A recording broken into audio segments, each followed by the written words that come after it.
السلام علیکم ورحمۃ اللہ وبرکاتہ۔ ماہ ذی الحجہ کی پہلے 10 دن ایام کی فضیلت۔ سیدنا جابر رضی اللہ عنہ سے روایت ہے کہ نبی کریم صلی اللہ علیہ وآلہ وسلم نے فرمایا، افضل ایام الدنیا ایام العشر، دنیا کی تمام ایام سے افضل عشرہ ذی الحجہ کی دن ہے۔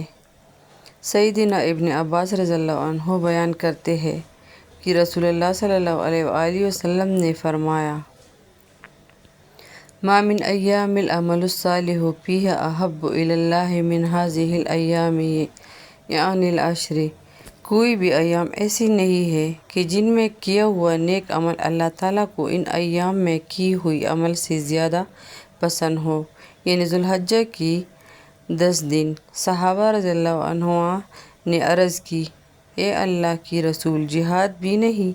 آپ صلی اللہ علیہ وآلہ وسلم نے فرمایا، ولا الجہاد فی سبیل اللہ الا رجل خرج بنفسہ ومالہ فلم یرجع من ذلک بشیء، ہاں جہاد بھی نہیں سوائے اس آدمی کی جو اپنی جان اور مال لے کر نکلے اور ان میں سے کچھ بھی واپس نہ آئے۔ حافظ ابن حجر رحمۃ اللہ فرماتے ہیں، والذی یظہر ان السبب فی امتیاز عشر ذی الحجۃ لمکانۃ اجتماع امہات العبادۃ فیہ وہی الصلاۃ والصیام والصدقۃ والحج ولا یأتی ذلک فی غیرہ۔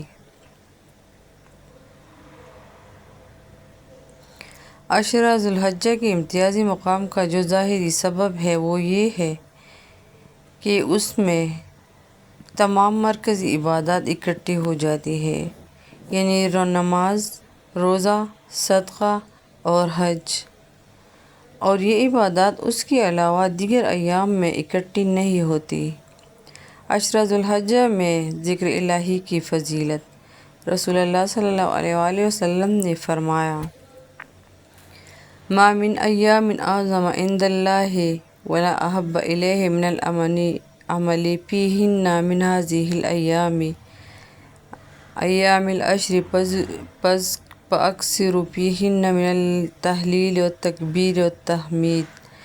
اللہ تعالیٰ کے نزدیک کوئی عمل اتنا بعظمت اور محبوب نہیں جتنا وہ عمل ہے جو ان 10 دنوں عشرہ ذی الحجہ میں کیا جائے۔ تم ان دنوں میں کثرت سے تہلیل یعنی لا الہ الا اللہ، تکبیر یعنی اللہ اکبر، اور تحمید یعنی الحمدللہ کہو۔ ذی الحجہ کی 10 دنوں کی فضیلت۔ والفجر ولیال عشر، قسم ہے فجر اور 10 راتوں کی۔ امام بغوی نے تحریر کیا کہ حضرت ابن عباس رضی اللہ عنہ سے مروی ہے کہ ولیال عشر سے مراد ذی الحجہ کے ابتدائی 10 دن ہے، اور یہی قول مجاہد، قتادہ، ضحاک، سدی اور کلبی کا ہے، اور بلا شک و شبہ اللہ تعالیٰ کا ان دنوں کی قسم کھانا ان کی شان و عظمت پر دلالت کرتا ہے۔ رسول اللہ صلی اللہ علیہ وآلہ وسلم نے فرمایا، ذی الحجہ کی ابتدائی 10 دنوں کے مقابلے میں دوسری کوئی ایام ایسی نہیں جن میں نیک عمل اللہ کو ان دنوں سے زیادہ محبوب ہو۔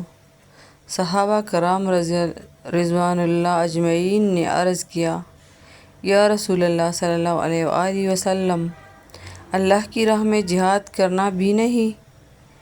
آپ صلی اللہ علیہ وآلہ وسلم نے فرمایا، اللہ کی راہ میں جہاد کرنا بھی نہیں سوائے اس مجاہد کے جو اپنی جان اور مال لے کر جہاد کے لیے نکلا اور پھر کسی چیز کے ساتھ واپس نہیں آیا، یعنی شہید ہو گیا۔ یہ دوسروں سے یقیناً افضل ہے۔ صحیح بخاری۔